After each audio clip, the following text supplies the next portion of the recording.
Okay, can I ask everyone to rise for the pledge, please? I pledge allegiance to the flag of the United States of America and to the republic for which it stands, one nation, under God, indivisible, with liberty.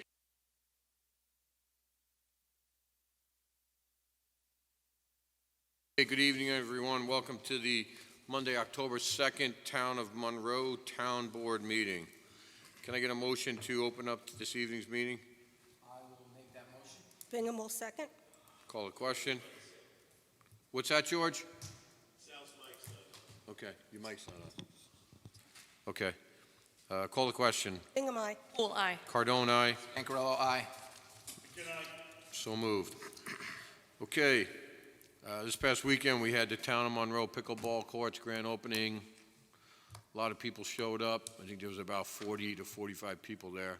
It was great. K&K was there serving breakfast for a fee. And I can't tell you how many wonderful things were said on behalf of all those that contributed. Pat Patterson was very instrumental in the construction of it. Amory Morris did a lot of work, groundwork, and due diligence to make sure that there were courts that were above and beyond what we've seen around the county and down in Jersey and Delaware. So we think we got there, and she's presently in the process. This is not going to happen overnight, but she's presently in the process of bringing electric in there for possibility of lights, but more importantly for security. So we hope that happens sometime next spring or summer. Orange County Mobile DMV returns to Town Hall October 20th. Last week was a really good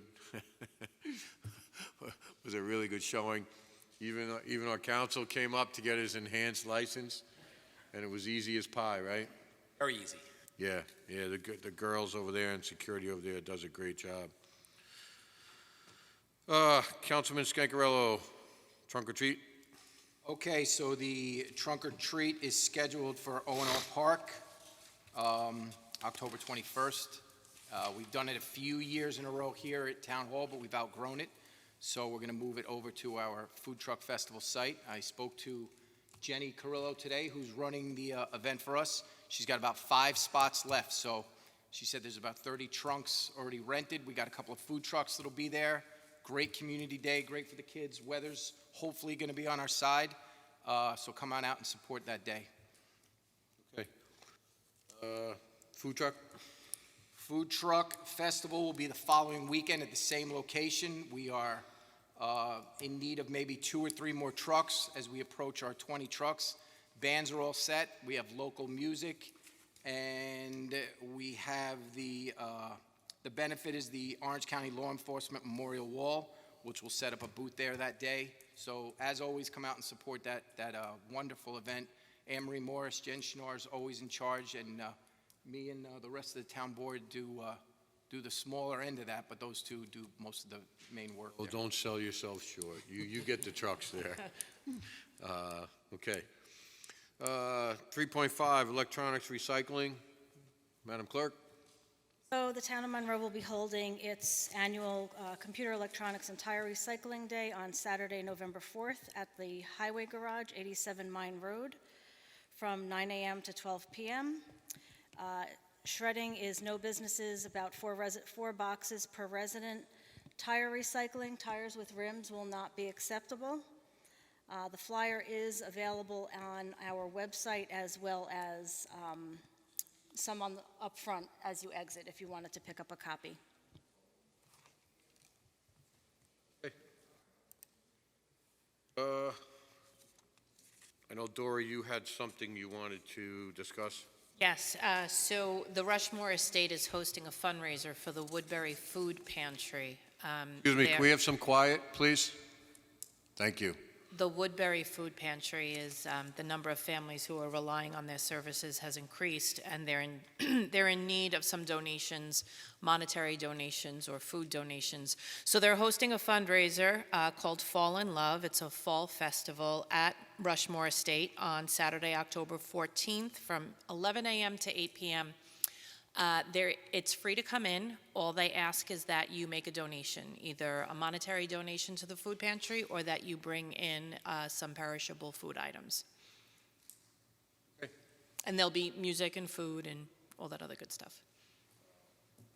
Reminder, October is Breast Cancer Awareness Month, so please be sure to, if you can, make a donation to any of the organizations to help support that. Advisor, I have some information on that as well when you're done. Go ahead. Okay. 1 in 8 women in the United States will be diagnosed with breast cancer in her lifetime.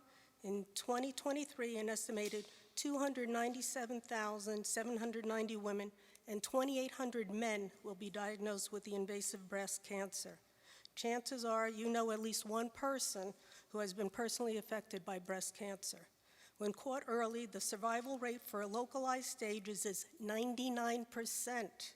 Currently, there are over 3.8 million breast cancer survivors in the United States, and there seems to be a larger incidence now with younger women coming down with this type of cancer.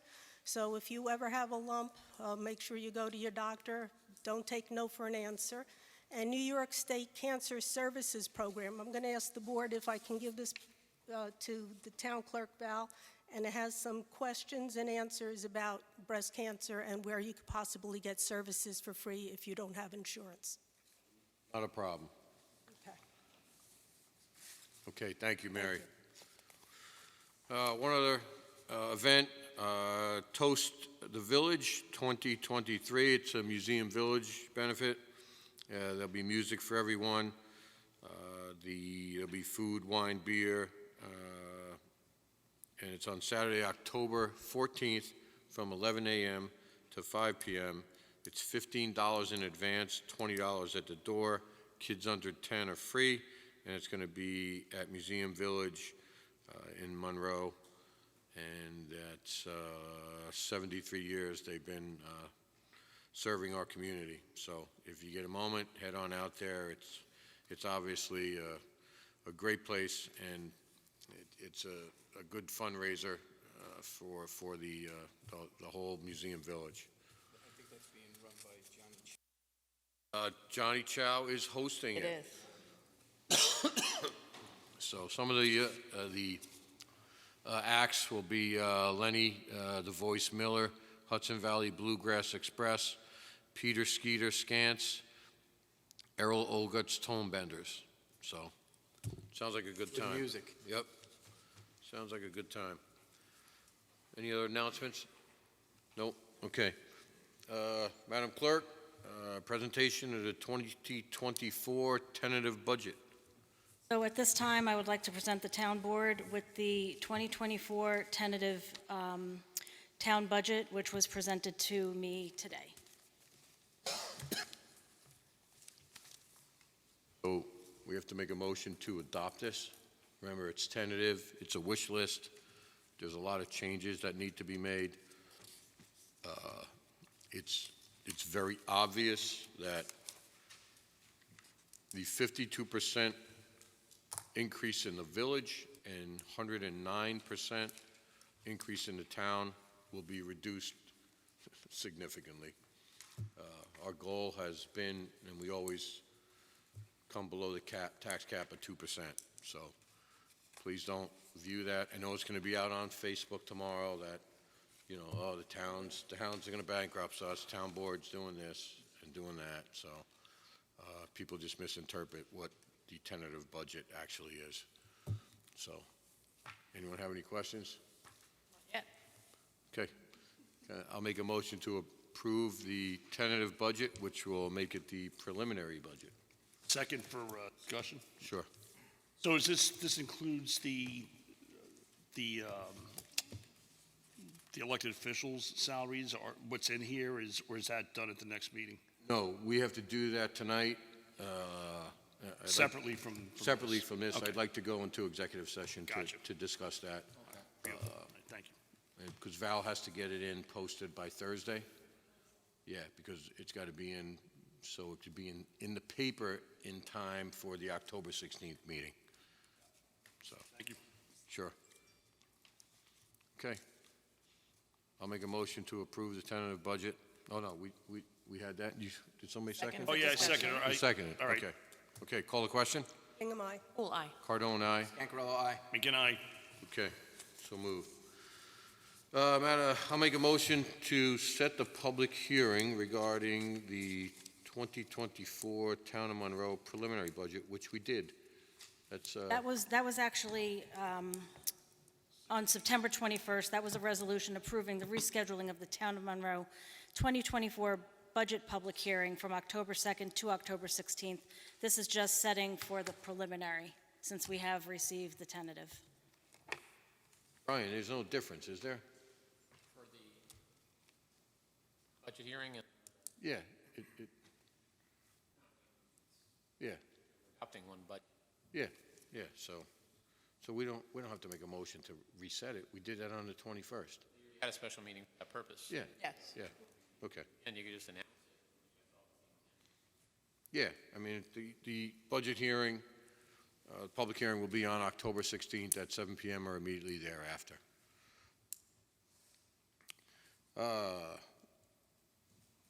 Motion to open the public hearing for the 2024 Town Benefit Assessment Roll. Second that.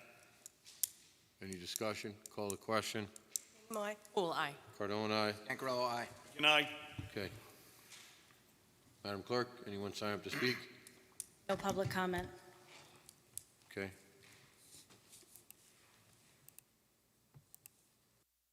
Clerk, do you feel comfortable closing the public hearing on this?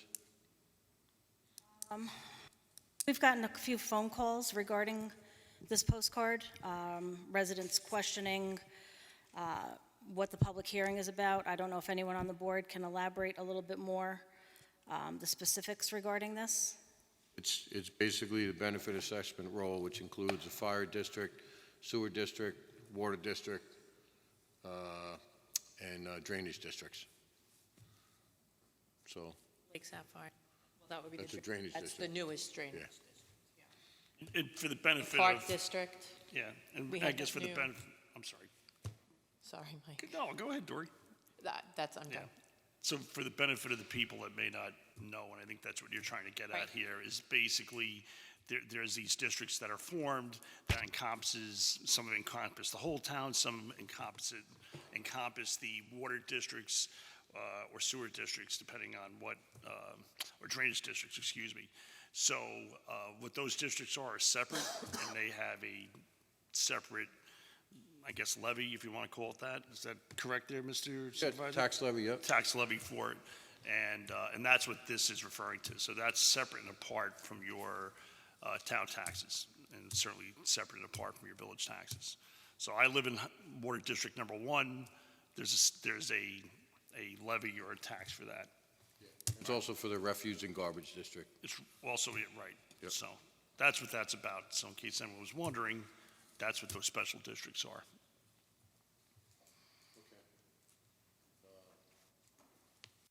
Did we keep it open Keep it until o- the I'll next? keep it open until the We'll keep it open. 16th. Yeah. You want to make that motion? Sure, I'll make a motion that we keep the town benefit assessment rolls public hearing open until October 16th at 7 PM or immediately thereafter. Second. Councilwoman Bingham, second. Call the question. Hingham, aye. Pool eye. Cardone, aye. Cancarello, aye. Good night. Okay.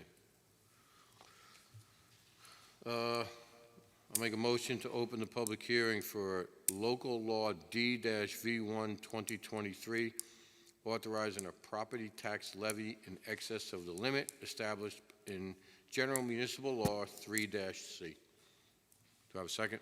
Pool will second. Call the question. Hingham, aye. Pool eye. Cardone, aye. Cancarello, aye. Good night. Okay. This is essentially, allows us, anybody sign up to speak? Maureen Richardson? Okay.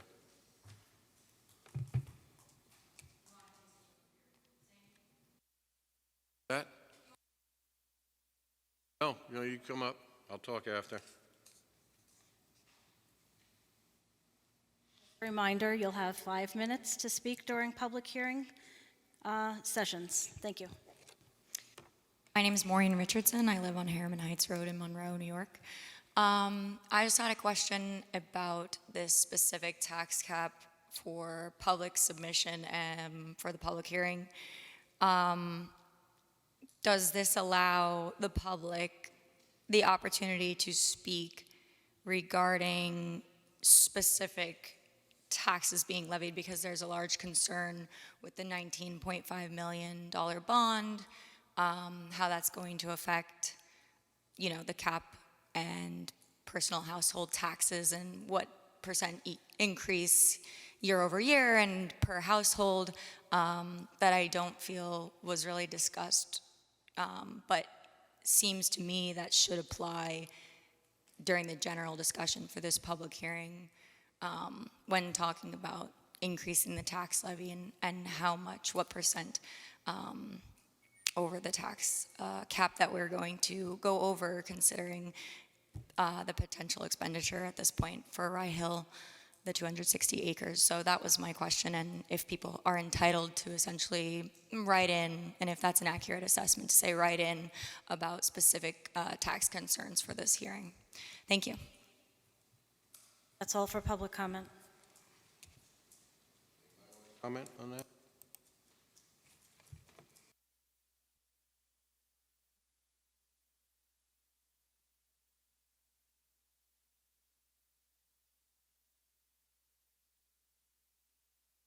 Favor of the board, close the public hearing on the property tax levy in excess of 2%. There's no need, I don't see to keep it open.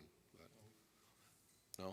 I'll make the motion to close the public hearing regarding local law D-V1 2023, authorizing a property tax levy in excess of the limit established in General Municipal Law 3C.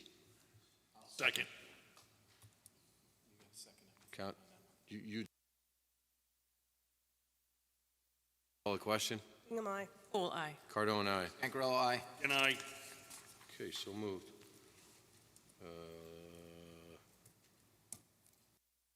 Okay. Motion to open up the public hearing. Supervisor, Yep. do you need a resolution to adopt that local law? I crossed off the wrong one. Thank you, Madam Clerk. So I'll make a motion to adopt local law D-V1, local law number 10 10 of 2022, authorizing, 2023, sorry, authorizing a property tax levy in excess of the limit established by General Municipal Law 3C. second.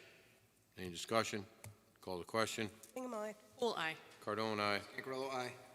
And I, Okay, so moved. Item 4.8, I'll make a motion to open the public hearing for proposed local law E-V1 2023, Chapter 41, sewage system revisions. Do I have a second?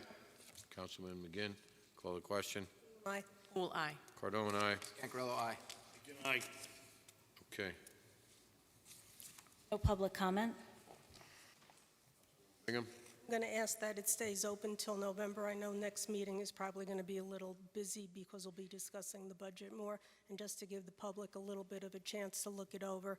This affects a law that is on the books since, I believe, 1973. It needs to be updated, and it is private sewage systems. So the only one we have now, I believe, is Mansion Ridge, but in the future, as this Orange County Sewer District 1 and Moodna don't have capacity, a developer may think that it's possible for him to open up his own sewage treatment plant. So this would just be a way to protect the town and its residents. What are the dates in November? November is the 8th and the 20th. So I'll make a motion to keep it open till November 8th at 7 p.m. or as soon thereafter as possible. Second, call the question. Bingham, aye. Full aye. Cardone, aye. Angarello, aye. and I, So moved. Item 4.10, I'll make a motion to open up the public hearing for proposed local law F-V1 to amend Chapter 47 of the Town Code regarding tax exemptions for volunteer firefighters and ambulance workers. Full second. Call the question. Hingham, aye. Pool eye. Cardone, aye. Cancarello, aye. Again, aye. So moved. No public comment? Public comment. So, council, I mean, you'd probably be better describing the variables with regard to percentage and years, so I'll toss that over to you if you don't mind. Thank you, Supervisor. So this is an amendment. There already were existing laws, and you had a local law providing exemptions to volunteers, but the state made some changes, and so the law before you, for discussion purposes, has two items that the board needs to discuss. One is the percentage. A municipality can allow anywhere from 0 to 10% on the exemption from the assessed value for the volunteer. So there's a range there, meaning you could offer no exemption or you can offer anything up to the 10%. The other provision is the eligibility factor, when and how much time somebody has to have in their volunteer position in order to be eligible. And that range that's optional in the statute is from 2 years to 5 years. So you could say volunteers must be there at least 2 years to be eligible, or you can say 3, 4, or up to 5 years. That's the permissible range. So those are the two factors in this law that the town board needs to discuss and decide what you think is appropriate, and it's all within your discretion. Sure. Is there a maximum amount? Because somebody, let's say their assessed value is $20,000, 10% be $2,000. Is there like a maximum that we could cap it at? Now, I believe there used to be in the old statute, but I think now it's just the Just straight percentage. across for Yeah. everybody? Okay.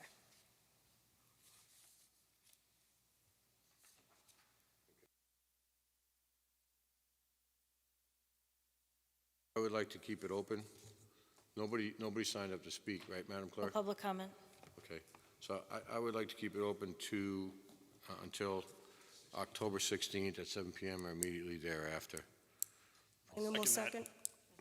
Councilman McGinn, question? Hingham, aye. Pool eye. Cardone, aye. Cancarello, aye. Again, aye. So moved. I would just point out, I believe that will be the last date, if we're going to do it for the assessor's purposes, to put it on the next assessment roll. So we'd have to decide those issues by the 16th. All right. Item 5.1, acceptance of the September 18th, 2023 minutes.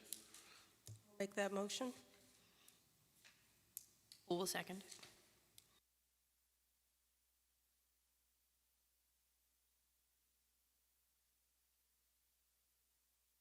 I'm looking, because the recommended action confused me a little, because it says, all right, September 5th, but it's September 18th. Okay, call the question? Sorry. Mine. Pool eye. Cardone, aye, it's all right. Cancarello, abstain. Again, aye. Okay, so moved. Next up is acceptance of the September 21st minutes. That was a special meeting to change the date of the public hearing for the budget. Pool will make a motion to accept the minutes from the September 21st special meeting. Call the question? Hingham, aye. Pool eye. Cardone, aye. Cancarello, abstain. Abstain. Okay.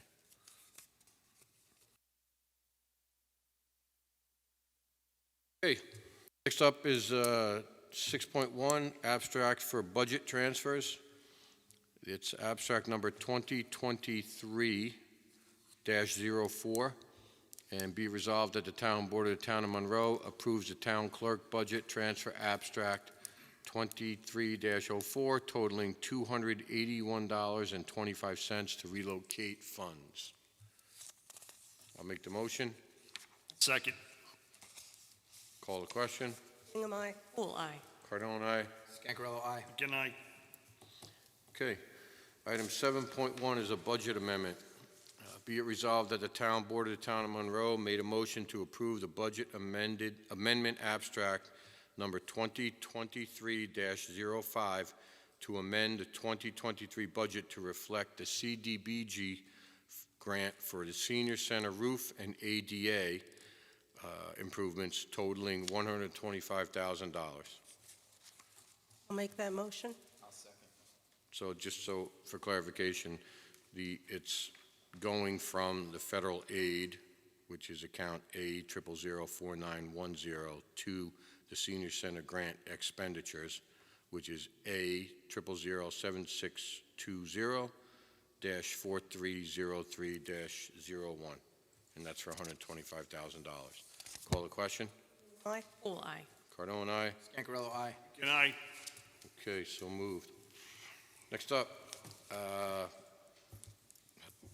this is to hire Jonathan Novak as a seasonal laborer. And Jonathan is a former park commissioner. He has an extreme amount of experience in golf course management, managing grass and whatnot. So I'll make a resolution approving Jonathan Novak for the position of seasonal laborer for the employment period of October 3rd, 2023 to July 1st, 2024 at an hourly rate of $20. He's already been pre-approved for employment by Orange County Department of Human Resources. Second for discussion. Sure. Is that with the maintenance department, building and maintenance? Yeah, Highway. he's gonna be building and maintenance, and we're actually gonna try to focus Jonathan at Mombasia, because he's got a lot of experience in, obviously, aerating, seeding, fertilization, and all that, and there's definitely some improvements that need to be made, and some changes that need to be made with respect to managing the soccer field and the baseball field. They get a lot of use, they take a beating. So- Yeah, so listen, this was an idea from Amory Morris, and I think it's something that'll really help out up there, because we have some new grass that has to be planted around the pickleball area, and he's obviously going to be beneficial with respect to that as well. So, call the question. Bingham, aye. Full aye. Cardone, aye. Scangarello, aye. Good night. Who seconded that, Val? Mike. Mike, okay. All right, thank you. Okay, next up is item 8.2, the hire of Christopher Vegna, full-time laborer for the Smith Clove Park for their needs. He'll be hired as a full-time position as a laborer at Smith Clove Park at an hourly rate of $20 an hour and anticipated start date of October 3rd, 2023. He's been pre-approved by the Orange County Department of Human Resources as well. I'll make that motion. Bingham will second. Call the question. Bingham, aye. Full aye. Cardone, aye. Scangarello, aye. Good night. So moved. Okay.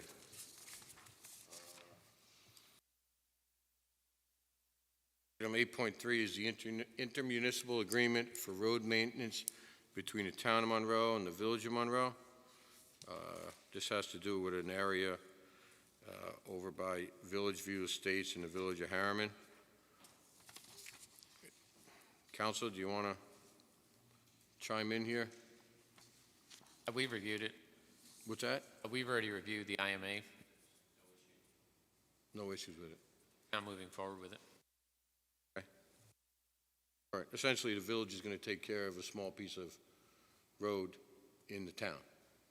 Yeah, the agreement is that they would basically handle mostly the plowing. The plowing. Snow and ice in the winter Yeah. for that section of road. Okay. All right. So I will make a motion to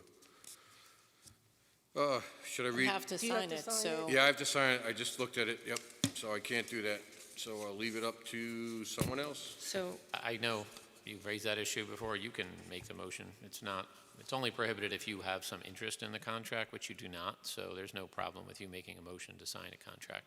As has been practiced, I'd rather. That's Now, fine. I I'll make appreciate a that. motion to authorize the supervisor to sign the AMA, IMA. with the town, the IMA with the Village of Harriman as stated. I'll second. Discussion? Highway Department's okay with this as well? Yes. Okay. You don't think I didn't talk to him about it, Mayor? It's kind of in Harriman anyway, the piece of road, so makes sense. Yeah, to benefit for him. Yeah. Okay. Gotta see him smile once in a while, you know? Call the question. Bingham, aye. Full aye. Cardone, aye. Angarello, aye. Good night. Okay, so moved. Okay, next up is item 8.4, the 2023-2024 JCAP grant for the courts. The Town Board of Town of Monroe authorizes the Town of Monroe Town Court to apply for a JCAP grant for the 2023-2024 grant cycle for up to $27,675.51. I'll make the motion. Second. I'll second, yeah. Okay. Right now, the items requested are a shredder, 6 file cabinets, which are 4-drawer file cabinets, 5 file cabinets, which are 3-drawer, and then 2 bench cabinets, which are 3-drawer. That total is $23,650. I'm sure that the difference, they can have something else.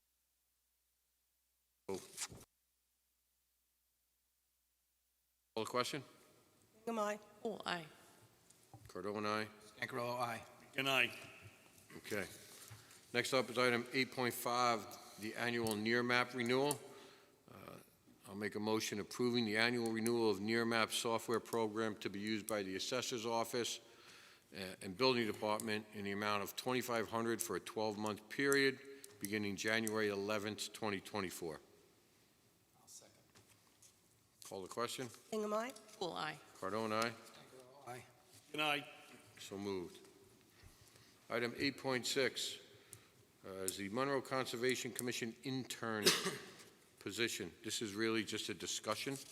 I will turn it over to Councilwoman Houle. Yes, so at the last meeting, we talked about the 2 applications that we got for the Conservation Commission and how one of them, though he seems incredibly qualified, he's too young. He's still a high school student. I believe he's a sophomore. So that would preclude him from being able to serve as a member of the commission. But I think that the Conservation Commission could still benefit from this kind of partnership with some high school students. So we discussed the possibility of opening up 1 or 2 internship positions that would be for high school students who show an interest in conservation, in ecology, in environmental studies, students who want to contribute back to their community. They'd be able to help with some of the busy work and development of certain projects like a logo, like the questionnaire that we have, getting that put into like a Google form. So there's certain things that we think that we'd be able to benefit from and they'd be able to benefit from. So I'd like to propose the idea that we think about an unpaid internship for the Conservation Commission. Council, any thoughts on that? I don't think there's anything, a prohibition on that type of, volunteer participation. It was just the restriction was because the commission under your code would have been considered an officer, then the public officer law applies with respect to having to be 18 and the other requirements. How's the chairman, Mr. Fordham, is he good with that? Yep. Yep. Okay. Yeah, I think it's a great idea, having the young people involved. They're very tech savvy. They know all the latest and greatest, and for them to maybe help with they used to do the stream walks, have them go out and collect the samples. I think that would be a great way to get the young people involved. And if they see that there's one intern, then maybe some of the other high school students will then also want to become involved. I think it's a great idea. That's right. And then it also helps to further this idea of getting younger people involved once they do become of age to be able to serve on some of these boards. It starts that volunteerism a little bit sooner. Certainly also be helpful on their college applications. It will look fantastic on a college application. Absolutely. What was amazing about this young man's application is that he's already spoken at 2 of the the Junior TED Talks. I don't know if everybody's aware, that's technology, entertainment, and design. And the kid is just, seems like he's a phenomenal. I don't even want, one of the topics was like nuclear, it was about nuclear energy or something. Nuclear energy, and then another one had to do with the Great Barrier Reef. The Great Barrier Reef, right, yeah, so yeah, okay. So, Council, would you have to draw up any particulars regarding this, because it's not anywhere in our code? It's the 8. He, I believe, is 15 or 16. I believe he's 15. I do think that it would be smart of us to have an age minimum, so perhaps 16 might be fitting. Yeah, and it wouldn't be a event or something. We can prepare something, as a volunteer position. And do we want to impose some type of GPA requirement or enrollment in a specific program? Do we want residency requirements? Definitely residents. Oh, yeah, definitely register. I think the residency is reasonable, which you would normally be required anyway. As to the others, that's really up to the board if you wanted, certain programs or GPAs. I mean, I guess that really depends if you think you're going to have, a lot of applicants versus those that are just interested in volunteering. You could always do it as a trial, and then if you need requirements, impose them later. I would just make a requirement that they're 16 and submit And be, a letter of consent from their parents, and then just like a resume kind of outline what their scholastic and personal achievements are, and use that as a guideline. Listen, certainly Excellent. none of my kids, well, actually, my daughters probably would have qualified, but my sons would have never They would qualified. not have. No. So, yeah. All right, excellent. So this is exciting then. Yes, that is All good. exciting. Well done, Dory. Thank Yeah, you. thanks, Dory. Okay, I want to bring this from the floor, and I'll have council describe the details regarding it, but I'd like to make a resolution to authorize the law firm of Napoli Shkolnick to represent the town's interest in the PFAS class action litigation involving town water districts on a contingency basis with no out-of-pocket cost to the town.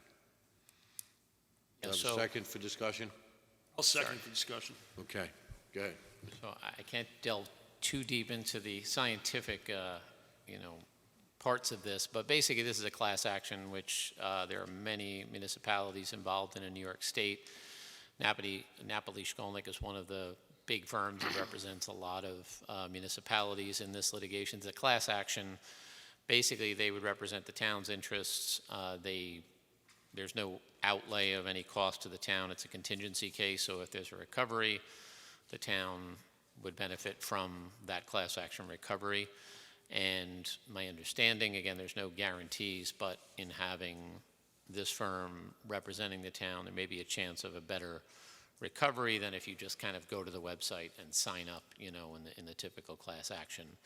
So there wouldn't be any cost, and, if there's a result, obviously the town would receive a benefit from that. Contamination of drinking water Yeah, by it's going firefighting on. foam, basically, that you hear commercials. That's correct. They Right. call it PFAS, and it's Yep, abbreviation for the chemical, which I'm not going to attempt to pronounce. But it is going on throughout the state and beyond, and there's a lot of class actions pending with this. And they're one of the firms that handles probably most of the cases in New York.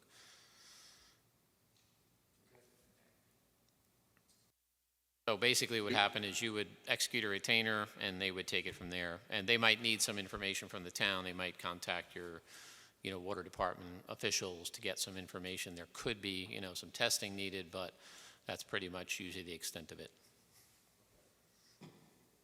Call the question? Hingham, aye. Oh, aye. Cardone, aye. Ancarello, aye. Good night. Okay. Item 9.1 is the town property restrictions regarding parking. We had a couple of instances of overnight parking, and I just would like to make sure that this doesn't happen again. It was a gentleman that did it for about 10, 11 nights. and fortunately, he code park here anymore. Council? Specifics regarding wording on signage, and is it something that we have to place in our code? For enforcement, yeah, you'd have to have typically, I'm not sure, like I'll check your code. It can either be done by resolution or in the code. I'm not sure if your code, if you list every sign or parking regulation, some municipalities do that. Other ones adopt it by resolution, but there should be something, backing up the sign, basically. If that's all it takes, then I would make a motion that we pass an ordinance stating that there's no parking on town property overnight. Seconded. No discussion? Call the question. Am I? Full aye. Cardone, aye. Zangarello, aye. Again, I Okay. All right, next up, highway garage survey proposal. Superintendent Pat Patterson, you get to speak With a smile. with a smile.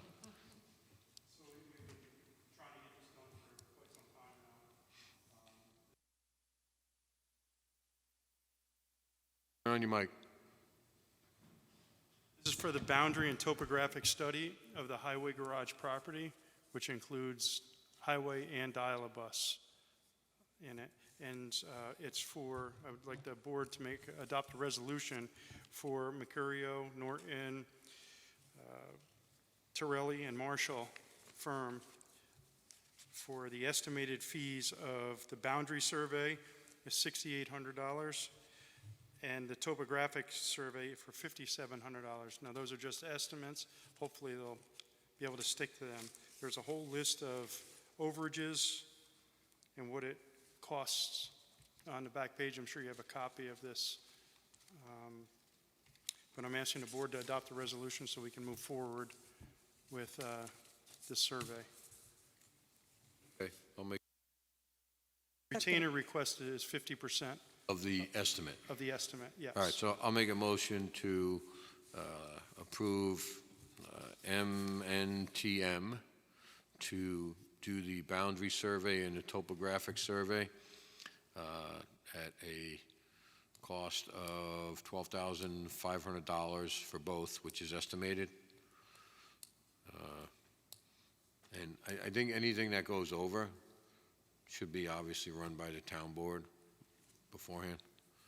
Because I don't want to get a $5,000 bill after because, oh, we saw a rock that wasn't there, so we had to remove it, and, whatever. Okay? All right. So, Second for discussion. go ahead. Quick question, where the maintenance people are, where the old dog kennel, is that also included in this? You said the highway? Yes. It is? It is included in the whole property behind the fence.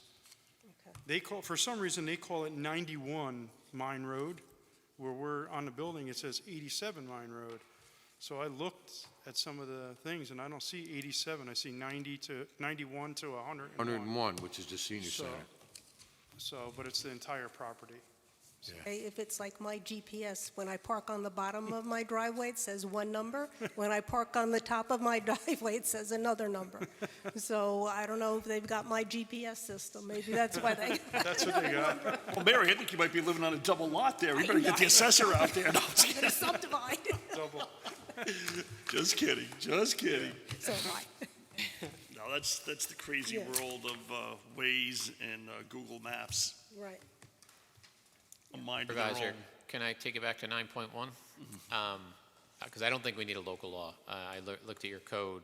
All the laws obviously concern streets. If the board, Wait, did we vote on this? We didn't yet. No. Okay, All right, sorry, go Let me ahead. vote on it first.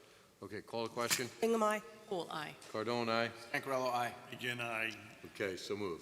Go ahead. so are you looking to remove the vehicles or are you looking to ticket them? A little bit of both.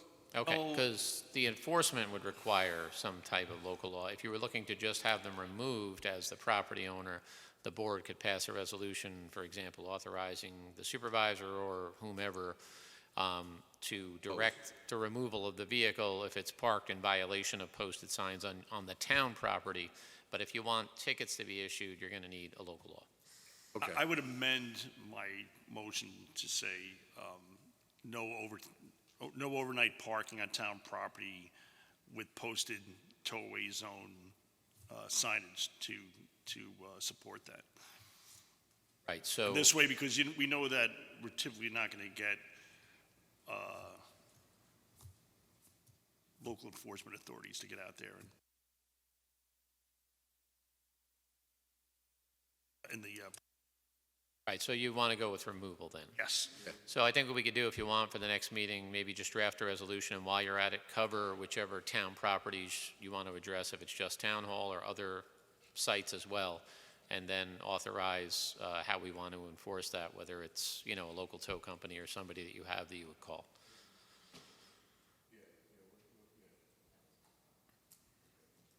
Do we need to specify the time overnight? I think the sign should do that, so let's just put it all into one resolution, Okay. authorize the posting of the signs and the removal, and that way you can put whatever information you need on those signs, and indicate that, violators will be towed. So in case I didn't discuss this with any of you, I think I discussed it with Mike. So what happened was, this gentleman got towed, and he was annoyed, he went crazy, so much so that he actually stole his car from the pound that it was impounded in. Yeah. So he called me up and asked me to negotiate a lower fee for it. And I said, no, I can't do that. And he says, well, I don't want to get charged any additional storage fees. I said, you stole your car. It's not being stored there anymore. What? And he admitted he stole it. He took it. So. Crazy. Yeah, and he had received numerous warnings. It wasn't like. Yeah. Yeah. He was just kind of disregarding, so. Yeah. So. That's it. So are we holding this to the next meeting as far as the Yeah. resolution? Okay, Yep. thank you. We need to repeal the previous motion that was made, Mr. Nugent, to make that legit. I think you just move to amend it, that the council draft a resolution instead of a local law. All right, I'll make a motion to authorize council Resolution. resolution, I'm sorry, a resolution for 9.1 parking restrictions on town property overnight. I'll second. Call the question? Hingham, aye. Well, aye. Cardone, aye. Grillo, aye. Good night. So moved. Okay. Does the board want to go to public comment first, or go into executive session for the elected official salaries?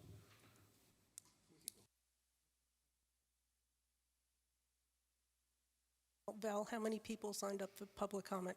Maureen Richardson. Go comment. public comment. We normally do public comment first, so let's just go Yep. with that. Just a reminder, there'll be 3 minutes for public comment.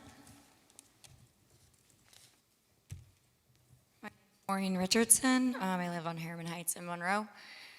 Today, I got an email from Supervisor Cardone letting me know that some political signs that I had placed in the Orange County Highway Department easement on Town Hall property that is touching Orange Turnpike were removed.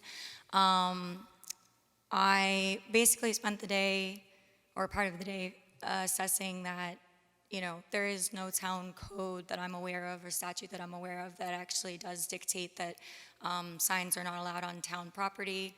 I spoke with village and county officials who, again, concur that the entire reason that we're allowed to have public placed political signs is because of either state, county, town, or village property easements on the sides of roads that either extend 3 to 6 feet, depending on where you are.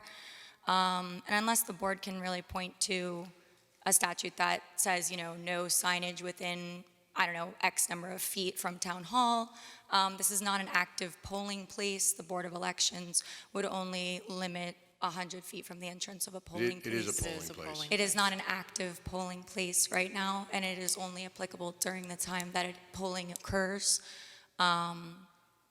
And again, if it wasn't measured before they were removed, I don't feel as well that due process was followed as, again, this building is in the village. It's a village right-of-way, it's a county right-of-way. I feel that the process of having the supervisor or whoever did remove them and then getting a note from the supervisor rather than having the due process of, well, we wanted to figure out if this actually was in violation and cited a statute. I can see the impression of it being in violation, but I believe that the village code enforcement officer probably should have been the one to assess that before they were removed. As again, this is like my right to free expression. It's exempt under the village code. Political signs, temporary political signs are allowed in village, county, state, and town right-of-ways. And the statute that you had believed covered removing them actually has a specific outlined exemption in village code for those temporary political signs. And if mine were not allowed, then the same political signs for the Republican committee would not be allowed on village property at all either. So 208 and McDonald's, like, that wouldn't be allowed either. So I would like, I know you guys didn't take my signs and you're offering them freely back to me, but I would like a determination if they can be where they were placed originally, as I believe that I am entitled to that. Thank you. I'll let council comment on that. Promoted. What's that? Promoted. So yeah, the supervisor did forward me the emails on this, and it is, as we know, the town hall is located in the village, so it's not the town law, it'd be the village law that applies. The village law, the section cited by the supervisor, does state that signs, temporary signs, are not to be put in the right-of-way. The section Ms. Richardson relied on in response, which I had also reviewed prior to her sending it, was an exemption for a permit, and it talks about an owner or an occupant placing a sign, one sign, on their property, and it specifically is directed at a homeowner or occupant. Even if they want to put a political sign out, they don't need a permit. That's what the exemption is. You don't have to get a permit, but you have to read those together. And I'm not putting aside for a moment the factual who's got a sign where, or what's been done in the past, or what the village official said. I'm just relating to you what the statute says. Whether or not the village is enforcing their own law, I can't speak to that, but their law does say signs cannot be placed in rights of way. And the exemption just means a homeowner or an owner doesn't need a permit in order to post one temporary sign on their own property. And it goes on to say if they put that sign in the right of way, they do so at their own risk. If the plow comes along and destroys it, it's not the village's problem. That's not really an authorization to say signs can be put in rights of way. It's just telling you that if you put one on your property and you put it too far out, they're not responsible. Then there is another section of village code that also talks about political signs, and I'm not saying it's well crafted. It talks about, one per business, but it also says that signs should not be put out any earlier than 30 days prior to the election, or whatever the date on the sign is for the election, which in this case would be November 7th. So I think the signs would be early in any respect under the village code. But I think to get the real answer, that's what the statute says. We'd have to communicate with the village, to say, are they enforcing this? Are they not enforcing it? Do they not carry out that provision that talks about rights of way? If the answer is they allow signs on rights of ways, then I would say signs are allowed on any rights of way. And we need to know if they enforce the restriction on the number of signs, because portions of their code indicate only one sign on a property. And my understanding is in this case there were, 5 or 6 or something on just the town hall parcel. So I think we can follow up with the village on that. Certainly we want to respect First Amendment rights while at the same time, ensuring that if there is a code violation that it's addressed. So if the village tells us they're fine and they don't enforce it, then I think that's in their ballpark. We can't supersede their decision to enforce or not enforce, but I'd only say that their code, as written, does not allow placement in the right of way of those signs. And so, State statutes? I was always my understanding that you couldn't put them on property of government buildings, schools, Well, that's the houses thing, of though. worship. When you and say things like that. property, no, somebody can't come in and put it on the town hall property. The question here we're talking about is really highway rights of way, which isn't Right, which is that 3 necessarily feet or whatever. sort of the town proper. Now, you can pass a law, and I have municipalities that have done that say, well, as Monroe appears to have done, you can pass a law that says no signs, no temporary signs in any rights of way in this town or in this village. That's permissible. What you can't do is say no political signs in the rights of way, but allow other signs or, that's subject matter, which is prohibited. You can't regulate subject matter when it comes to signs. And if the law addresses what's on them, it's unconstitutional. But so you can do an all-out ban, which the village could do and appears to have done, or you could allow them, in which case, and you could have reasonable time, place, manner restrictions and say a certain number per property, as the village does. You could say size of signs, square footage, that's all reasonable. Somebody can't put up a, enormous billboard on the right of way.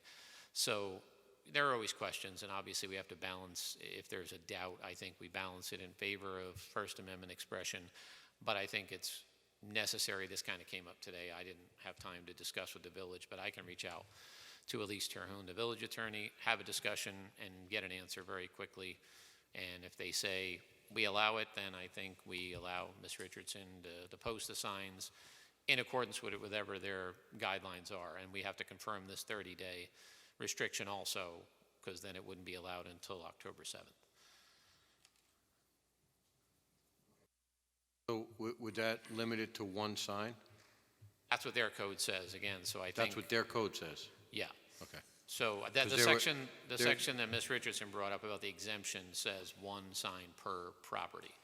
So I think we have to have that conversation with the village, find out, A, can it be done, and if so, what are the restrictions, and be guided by it, their position, because it's always been our policy ever since we bought this building that no political signs are placed on our property. There were 3 instances, I could tell you, where they were there and they were removed. I removed them personally. There was Judge Milligram's sign, there was Sheriff Paul Arteta's sign, and last year it was Colin Schmidt's sign, which was removed. So, I mean... And that's fine. It I is- don't, it- I don't it- understand there's an allegation that you're picking and choosing which signs Yeah, are out there. and I think I'm it's not. just, it is a village law that applies in the rights of way, so that's who I think we have to get the answer from to confirm it. And, I can reach out to Mr. Hoon tomorrow and then provide an answer on it as to, their position on the code.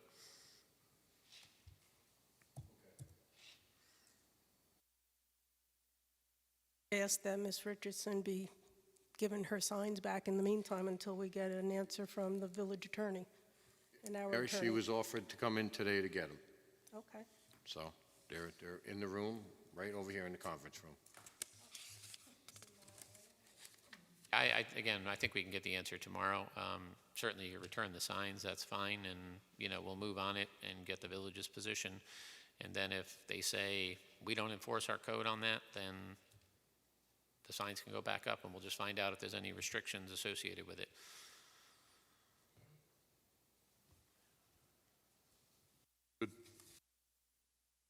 For public comment. Okay, I'll make a motion to go into executive session regarding personnel salaries. I'll second. Call the question. Hingham, aye. Well, aye. Cardone, aye. Scancarello, aye. Good night. So moved. No, no.